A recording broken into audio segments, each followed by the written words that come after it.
of Dreams by Queen Mary of Romania. Chapter 1. And I dream in my waking dreams, and deep in the dreams of sleep. Fiona MacLeod.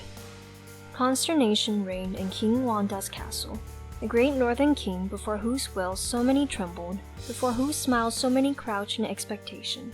His favorite painter had suddenly lost his wits and refused to finish the picture he had begun on the walls of the ancient hall where all great banquets were held.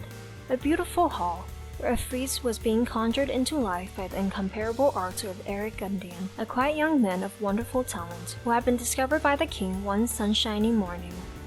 Each day that Eric Gundian had spent within the king's walls, his reputation had grown, and he had, all unconsciously, become the court favorite.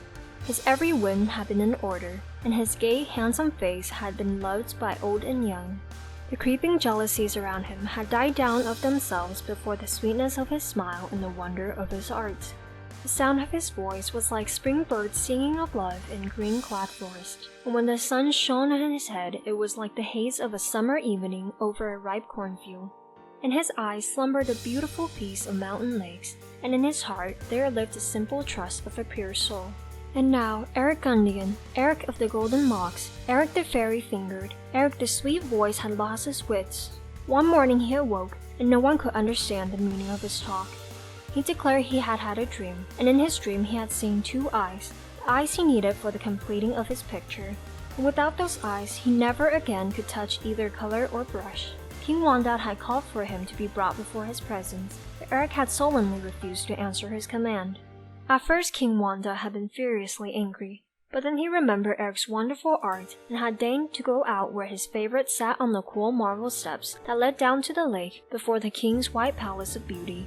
Eric had risen before the crowned figure that bent towards him a stern face of inquiry, but to all the king's questions, to all his persuasions, flatteries, threats, and entreaties, Eric had replied with a sad gesture of resignation, that never again could he take up his brush till he had found those eyes which had haunted his dream. His pain and his despair were so evident that King Wanda felt that no words had force to move the distracted young man. Sadly, he departed and mounted one by one the shadowed marble steps which reflected in glowing colors the costly clothes that he wore. Once more he turned and looked down upon his favorite, who sat, his head in his hands, gazing across the sparkling lake. He heaved a deep sigh and felt like quarreling with fate who had despoiled him of one of his great joys. As he reached the palace door, he was met by the sweet little figure of his daughter, who came out into the sunshine, gathering up her long trailing dress, a golden ball clasped in her hands. The king smiled upon her, and bade her go down to the water's edge to try and console the young painter with her radiant youth. With a gay laugh, Una rolled her golden ball down the snow-white step, and it fell with a splash into the water at the young man's feet, making great circles that spread, always widening, over the blue expanse. But Eric never moved. He kept staring into the distance as if he were following a vision no other eye could see. Una came noiselessly down the steps, rather awed by the silence and stillness of the young man who had always been her gayest playfellow. Gently she drew near to where he sat and dropped down at his side. Then like a playful kitten she nestled quite close to him and peered up into his face. A smile faded from her soft lips and gave way to a look of wonder and distress. She put both arms round her young friend's neck, pressing her blossom-like cheek against his shoulder. She asked him gently if he would not come and play with her beneath the flowering apple trees. Eric looked at her as if she were a stranger. His eyes seemed to wander over her fair face without any recognition.